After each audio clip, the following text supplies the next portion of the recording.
Hello, स्वागत है आप सबका Hindi education A to Z channel पे। इस वीडियो के माध्यम से मैं संधि का भाग 4 लेकर के प्रस्तुत हुई हूँ और व्यंजन संधि से जुड़ा हुआ यह भाग 2 है। व्यंजन संधि का जो पहला चैप्टर है, पहला लेसन है, वो मैं अपलोड कर चुकी हूँ।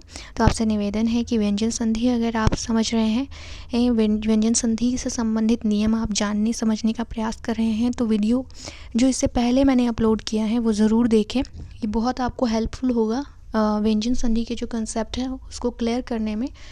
वो जो पहला वीडियो है वो बहुत ज़्यादा हेल्पफुल होगा। और व्यंजन संधि से जुड़े हुए जो प्रथम 7 नियम हैं, मैं उसका उल्लेख उस वीडियो में कर चुकी हूँ। तो इस वीडियो में हम शुरू करने जा रहे हैं नियम 8। आइए जानते हैं कि नियम 8 क्या कुछ कह रहा है। यदि सम उपसर्ग के साथ क्री धातु से बने किसी शब्द का योग होता है तो सम उपसर्ग में म हलंत म वर्ण तो अनुस्वार में आदेश हो जाएगा तथा अनुस्वार और क्री धातु से बने शब्द के बीच दंत्य सकार हलंत स का आगम हो जाएगा। कुछ इस प्रकार से कि सम धातु का योग हो रहा है क्री धातु से बने शब्द के साथ, तो जो हलंत म है उसके स्थान पर अनुस्वार आदेश हो जाएगा और अनुस्वार तथा क्री धातु से बने शब्द के बीच में हलंत स का आगम हो जाएगा। हलंत स से क्या अभिप्राय है कि स जो होगा वो आधा होगा। 3 स होते हैं, तालव्य स, मूर्धन्य स और दंत्य स। ये जो स है वो दंत्य स है।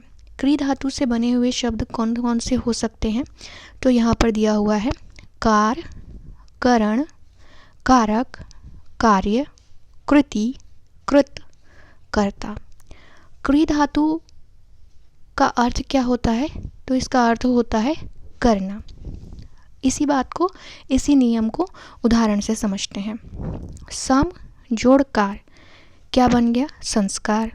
नियम क्या कहता है कि जो हलंत म है उसके स्थान पर तो अनुस्वार आदेश हो जाएगा और अनुस्वार और कार प्रत्यय के बीच में, माफ कीजिए, अनुस्वार और कार शब्द के बीच में हलंत स यानी कि आधा स का आगम हो जाएगा। तो ये बात स्पष्ट हो रही है। ये जो सम उपसर्ग है इसका अर्थ होता है अच्छी तरह, पूरी तरह से शुद्ध। 2 अर्थों में 2 इसके अर्थ माने गए हैं। एक हो गया अच्छी तरह और दूसरा हो गया पूरी तरह। संस्कार का क्या अर्थ होता है, तो सामान्यतः बड़ों के द्वारा यह बात कही जाती है बच्चों के लिए कि इस बालक या बालिका के संस्कार बहुत अच्छे हैं।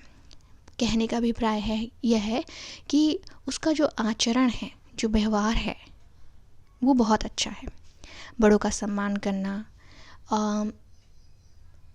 अच्छा सोचना, अच्छा विचारना, ये सभी क्या है, अच्छे संस्कार के निशानी है। अगला देखते हैं सम जोड़ करण क्या हो गया, संस्करण। इसी को यहाँ पर तोड़ करके टुकड़ों में देखते हैं। तो जो स है हमने उसे अलग लिख लिया जोड़ में, उसके बाद जो हलंत म है उसके स्थान पर क्या आ गया, अनुस्वार की बिंदी आ गई। करण ज्यों का त्यों आ जाएगा और अनुस्वार और करण शब्द के बीच में हलंत स का आगम हो गया। सभी को जोड़ेंगे तो क्या बन गया, संस्करण बन गया। संस्करण का क्या अर्थ होता है, संस्करण को इंग्लिश में एडिशन कहते हैं। यानी कि जैसे कोई पुस्तक है तो एक बार वह प्रकाशित हो गई, फिर जब पुनः उसका प्रकाशन होता है तो हम कहते हैं कि यह पुस्तक का दूसरा संस्करण है। संस्करण में क्या होता है कि जो पहले पुस्तक प्रकाशित हुई होती है उसी पुस्तक को थोड़ा और उसमें कुछ नया जोड़कर, जो उसका कंटेंट है उसमें कुछ नया जोड़ करके, या जो पुराना अनावश्यक है जो वर्तमान समय में उसकी कोई आवश्यकता नहीं है तो उसको हटा दिया जाता है और कुछ नया जोड़ दिया जाता है, मतलब उसमें कुछ सुधार करके पुनः प्रकाशित करवा दिया जाता है। तो इस प्रकार से कहा जाता है कि यह जो संस्करण है यह उस पुस्तक का दूसरा संस्करण है। अगला बिंदु देखते हैं सम जोड़ कृति क्या हो गया, संस्कृति। संस्कृति से क्या अभिप्राय है, अगर मैं शब्दों का अर्थ भी स्पष्ट करूं तो थोड़ा समय तो ज़रूर ज़्यादा लगेगा, लेकिन आपको और भी अच्छे से समझ में आएंगी चीज़ें। तो आप कमेंट बॉक्स में कमेंट जरूर कीजिएगा कि आपको शब्दों के अर्थ भी साथ के साथ समझना कैसा लग रहा है, ठीक लग रहा है, या सीधे सीधे मैं नियम ही बताते चलूँ, तो ये कमेंट जरूर कीजिएगा।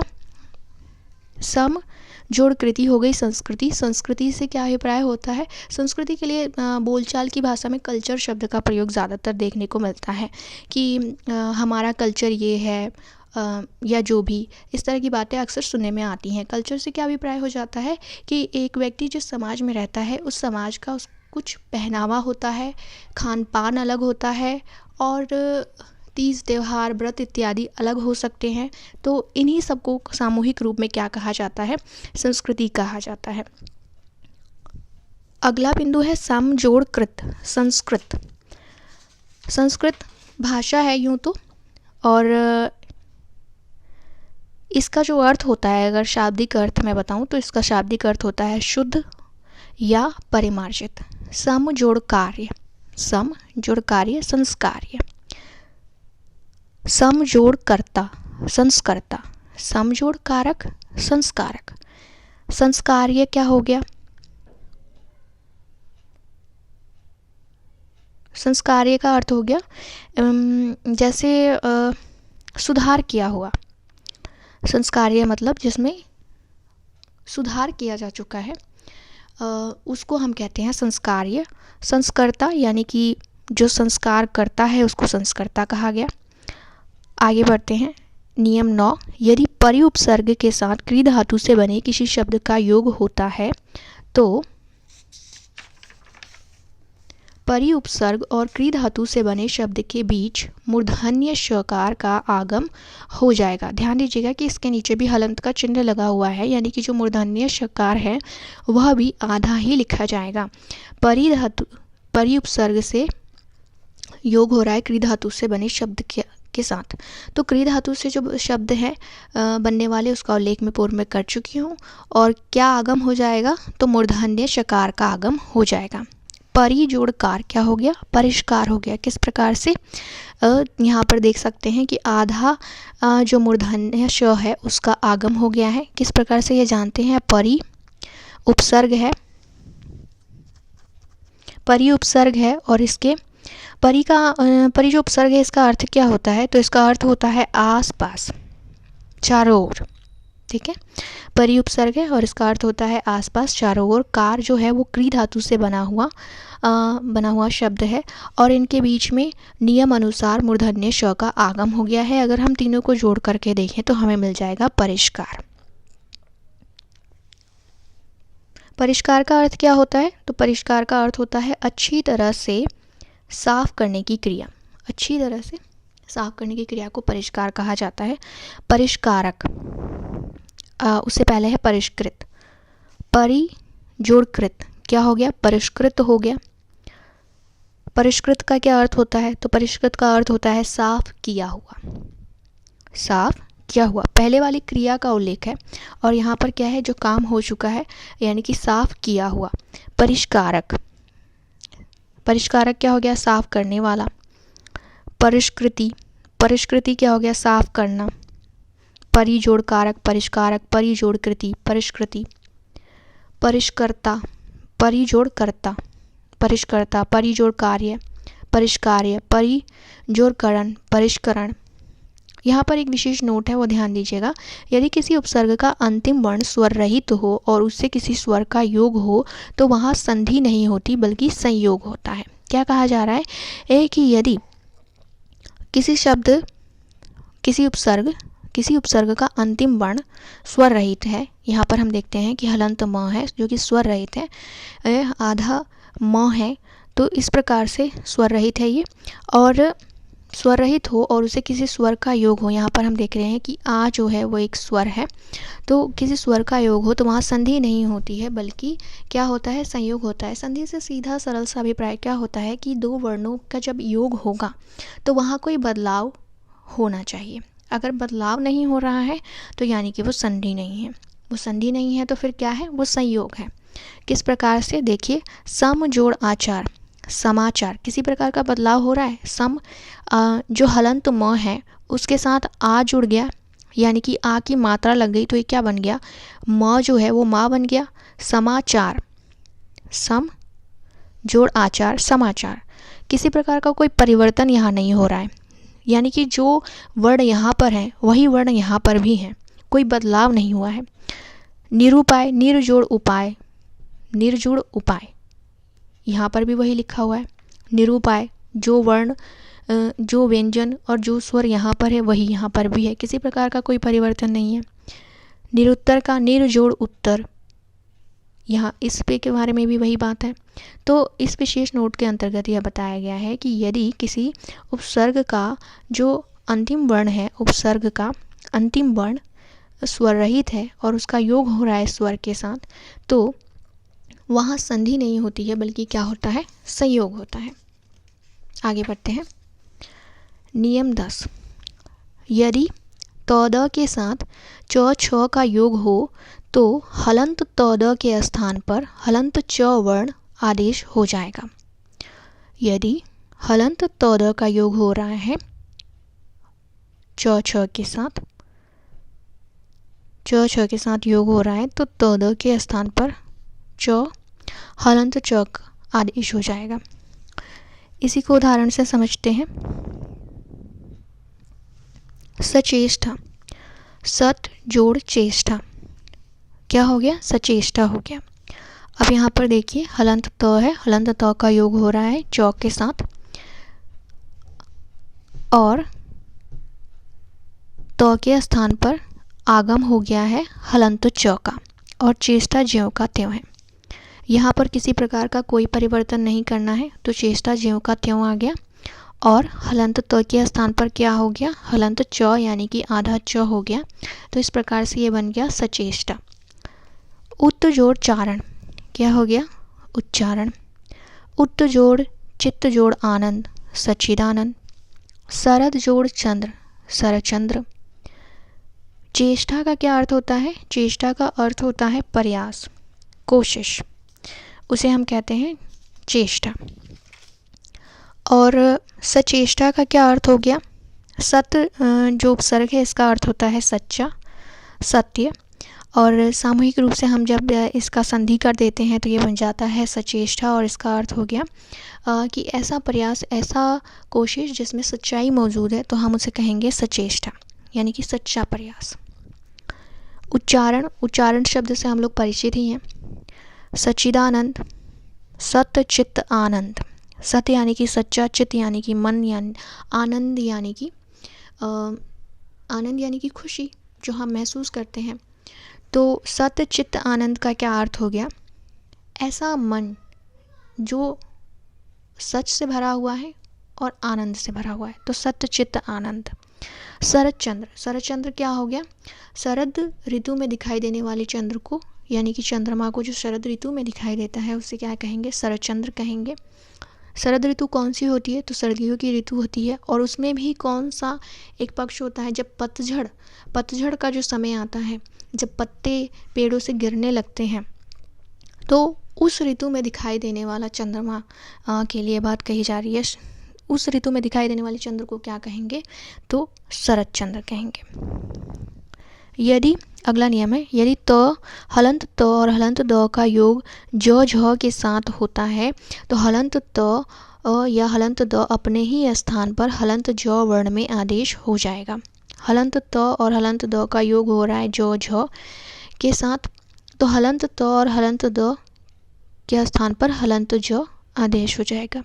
उदाहरण देखते हैं। पहला उदाहरण है सत जोड़ जन, क्या हो गया, सज्जन।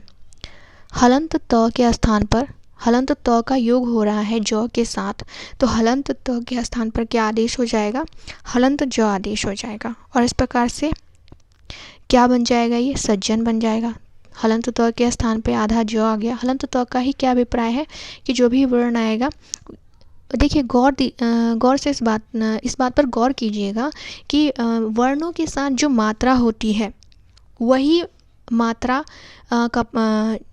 वो जो मात्रा रहती है वर्णों के साथ, वो मात्रा ज्यों की त्यों रहेगी। चाहे कोई वर्ण जो है वो मात्रा रहित है या स्वर रहित है तो वो उसको वैसे ही लिखा जाएगा और जिसमें जो मात्रा जैसी होगी वहाँ वो मात्रा वैसी ही रहेगी। सत जोड़ जन क्या हो गया, सज्जन हो गया। उत जोड़ ज्वल, यहाँ पर आधा त हलंत त है उसके स्थान पर ज आ गया, ज के साथ योग हो रहा है, तो क्या हो जाएगा, नियम अनुसार हलंत त के स्थान पर क्या हो जाएगा, ज हो जाएगा। तो ये बन गया उज्ज्वल, उत जोड़ ज्वला, क्या हो गया, उज्ज्वला। यावत जीवन, क्या हो गया, यावत जीवन। सज्जन, सज्जन जो शब्द है इसका क्या अभिप्राय है, तो सज्जन हम सामान्यतः ऐसे व्यक्ति के लिए व्यक्ति को कहते हैं जो बड़ा ही नेक और भला होता है, तो हम उसे कहते हैं कि यह जो व्यक्ति है सज्जन है। राम एक सज्जन व्यक्ति है। उसी प्रकार से दूसरा शब्द है उज्ज्वल। उज्ज्वल यानी कि ऐसा सफ़ेद रंग जिस पर किसी प्रकार का कोई दाग नहीं है, कोई किसी प्रकार का कोई निशान नहीं है, तो उसको क्या कहेंगे, उज्ज्वल, एकदम श्वेत सफ़ेद, उज्ज्वल। उज्ज्वला, उज्ज्वला, अब उज्ज्वल जो है विशेषण है और इसी का बन गया है उज्ज्वला, भाववाचक संज्ञा। यावत जीवन, यावत जीवन क्या होता है, यावत जीवन से अभिप्राय है संपूर्ण जीवन, सारा जीवन। अगला नियम है, यदि हलंत त और हलंत द के साथ योग हो रहा है ट ठ का, तो हलंत त और द अपने ही स्थान पर हलंत ट वर्ण में बदल जाएंगे, या हलंत त और हलंत द के स्थान पर हलंत त वर्ण आदेश हो जाएगा। इससे जुड़ा हुआ उदाहरण है तट्टिका, तत् जोड़ टिका, तत् जोड़ टिका, क्या हो गया, तट्टिका हो गया। तत् से क्या अभिप्राय है, तत् उपसर्ग है, तो इस उपसर्ग का क्या अर्थ होता है, इस उपसर्ग का अर्थ होता है वही, उसी या समान। और टीका, टीका का क्या अभिप्राय है, तो टीका एक अनेकार्थी शब्द है और इसके दो अर्थ सामान्यतः बोलचाल की भाषा में भी प्रयोग में लाए जाते हैं। जैसे एक तो टीका का अर्थ हो गया तिलक, माथे पर जो टीका लगाया जाता है, और दूसरा टीका हो गया जो छोटे बच्चों को टीका लगाया जाता है, चेचक का टीका हो गया, या आप तमाम तरह के टीके जो लगाए जाते हैं छोटे बच्चों को, या अब तो कोरोना काल चल रहा है तो इसके लिए भी टीका हो रहा है, टीका यानी कि वैक्सीनेशन। तो तट्टिका एक ये शब्द हो गया, और दूसरा है बृहद टीका, बृहद टीका। बृहद से हम सभी परिचित हैं, इस शब्द से बहुत ही कॉमन है। अगर हिंदी या संस्कृत हमने थोड़ा भी कुछ पढ़ा हुआ है तो बृहद का अर्थ होता है बड़ा, टीका बड़ा टीका, बृहद टीका। कभी कभी हम देखते हैं कि पूजा अनुष्ठान में टीका जो है वो सीधे नाक से शुरू करके माथे तक चला जाता है, तो मतलब बृहद टीका, बहुत बड़ा टीका। अगला नियम है, यदि त द का योग ड ढ के साथ होता है तो हलंत त और हलंत द अपने ही स्थान पर हलंत ड में आदेश हो जाएगा। हलंत त या हलंत द का योग ड ढ के साथ हो रहा है तो हलंत त और हलंत द के स्थान पर क्या आदेश हो जा रहा है, हलंत ड आदेश हो जा रहा है। इसे से जुड़े हुए उदाहरण है, पहला उदाहरण है भावत डमरू, भावत जोड़ डमरू। भावत का क्या अभिप्राय होता है, भावत का एक अर्थ होता है भूमि और एक अर्थ होता है पूज्य। डमरू से हम सभी परिचित हैं, डमरू शिव भगवान का एक उपकरण है या वाद्य यंत्र है, वाद्य यंत्र कहना ज़्यादा उचित होगा। डमरू शिव भगवान का एक वाद्य यंत्र है। हमने अक्सर जो उनकी तस्वीर मूर्ति होती है तो उनके हाथ में डमरू हम लोग देखते हैं। तो भवत डमरू यानी कि पूज्य डमरू। और दूसरा हो गया बृहत जोड़ डमरू, बृहत जोड़ यानी कि विशालकाय डमरू, बड़ा डमरू, ये इसका अर्थ हो गया। तो यहाँ पर अगर नियम की मैं व्याख्या करूँ कि किस प्रकार से यहाँ पर नियम लागू हो रहा है, तो नियम में कहता है कि हलंत त या द कोई भी होगा, तो यहाँ पर हलंत त है और उसका योग हो रहा होगा ड या ढ के साथ, यहाँ पर योग हो रहा है ड के साथ, तो हलंत त जो है वो हलंत ड में परिणत हो जाएगा, बदल जाएगा, या उसके स्थान पर हलंत ड आदेश हो जाएगा। तो हम देख सकते हैं कि भावत जो है उसका तो जो है वो ड में परिवर्तित हो गया है और इस प्रकार से ये शब्द बन गया है भवत डमरू। कोई भी संधि होगी तो उसमें परिवर्तन जरूर होगा। पीछे एक बार आया था कि संयोग शब्द से हम परिचित हुए कि संयोग क्या होता है, तो अगर वहाँ पर हमने देखा था समाचार शब्द था और जिस प्रकार के वर्ण और स्वर समाचार में लिखे हुए थे, संधि विच्छेद के समान भी समय भी वही स्वर और व्यंजन थे और किसी प्रकार का कोई परिवर्तन नहीं हो रहा था जब हम उन्हें जोड़ करके वापस समाचार लिख रहे थे। तो इसीलिए वहाँ पर क्या कहा गया है, वहाँ पर संयोग कहा गया है। और यहाँ पर हम देखते हैं या उसके अलावा कहीं भी आप देखेंगे तो कोई ना कोई परिवर्तन ज़रूर देखने को मिलेगा। जैसे यहाँ पर हलंत त के स्थान पर ड हो जा रहा है। अगला नियम देखते हैं। यदि त द वर्ण के साथ ल वर्ण का योग होता है तो हलंत त हलंत द अपने ही स्थान पर ल वर्ण में बदल जाएगा। माफ़ कीजिए, मैं प्रयास कर रही हूँ कि हलंत जहाँ भी लगा हुआ है मैं हलंत बोलूँ ताकि आपका ध्यान उस ओर जाए। फिर भी लिखा हुआ है, कहीं अगर मुझसे चूक हो जाए तो आप ध्यान जरूर दीजिएगा कि कहाँ किन वर्णों में हलंत लगा हुआ है, हलंत का चिन्ह लगा हुआ है। हलंत का चिन्ह यानी कि ये जो नीचे तिरछी रेखा लगी हुई है किसी भी वर्ण के नीचे, उसे हलंत का चिन्ह कहा जाता है। और यह इस बात का सूचक होता है कि जो व्यंजन है वो स्वर रहित है या आधा है। तो नियम यह कहता है कि हलंत त या द का योग जब ल के साथ होगा तो त या द जो है अपने ही स्थान पर हलंत ल में परिणत हो जाएंगे, बदल जाएंगे, या यूँ कहें कि हलंत त या द के स्थान पर हलंत ल आदेश हो जाएगा। इससे जुड़े हुए उदाहरण हैं उल्लास, उत जोड़ लास, उल्लास, उत जोड़ लेख, उल्लेख, तत् जोड़ लीन, तल्लीन, उत जोड़ लंघन, उल्लंघन। नियम अनुसार जो हलंत त है उसके स्थान पर हलंत ल यानी कि आधा ल आ गया है, तो ये बन गया है उल्लास। उल्लास से क्या अभिप्राय है? उल्लास से अभिप्राय है प्रसन्नता, प्रसन्नता, हंसी खुशी, उल्लास का यही अर्थ है। उल्लेख, उल्लेख का क्या अर्थ है? उल्लेख का जनरली ये क्वेश्चन पेपर में देखने को मिलता है कि उल्लेख कीजिए, उल्लेख यानी कि बताइए। तल्लीन, तल्लीन यानी कि डूबा हुआ, लीन है जिसमें। उल्लंघन, उल्लंघन क्या हो गया? उल्लंघन में मतलब किसी नियम को तोड़ देना, उल्लंघन हो गया। आगे देखते हैं। अगला नियम है, यदि हलंत त या हलंत द के साथ, ये कौन सा शब्द है? ये है हमारा तालव्य श। तालव्य श का योग होता है तो हलंत त या द के स्थान पर हलंत च और श के स्थान पर छ आदेश हो जाएगा। क्या लिख दिया भैया? यदि हलंत त या द के साथ योग हो रहा है, हलंत त या द के साथ योग हो रहा है हलंत श का, तो हलंत त या द के स्थान पर च और श के स्थान पर छ। हाँ, ठीक लिखा है। तो नियम ये कहता है कि यदि योग हो रहा है हलंत त और द का, त या द का तालव्य श के साथ, तो किस प्रकार के परिवर्तन देखने को मिलेंगे? तो सबसे पहले तो हलंत त या द के स्थान पर हलंत च आदेश हो जाएगा और तालव्य श के स्थान पर छ आदेश हो जाएगा। उदाहरण देखते हैं। सशास्त्र एक शब्द है और इसका संधि विच्छेद करके बन गया सत जोड़ शास्त्र। क्या बन गया? सत जोड़ शास्त्र, और ये हो गया सशास्त्र। अब सत का क्या अभिप्राय है? सत मतलब होता है, सत जो उपसर्ग है उसका अर्थ होता है सच, सत्य। और शास्त्र, शास्त्र से हम लोग परिचित हैं, जैसे खूब सुनने में आता है समाज शास्त्र, दर्शन शास्त्र, नीति शास्त्र।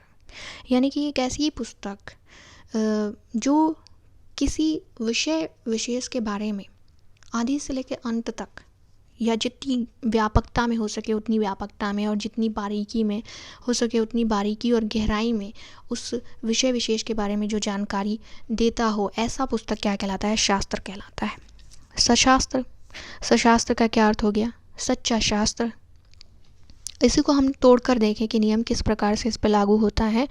तो सौ के साथ जोड़ रहा है हलंत त, और यहाँ पर हो गया है तालव्य श जोड़ आधा सौ त्र।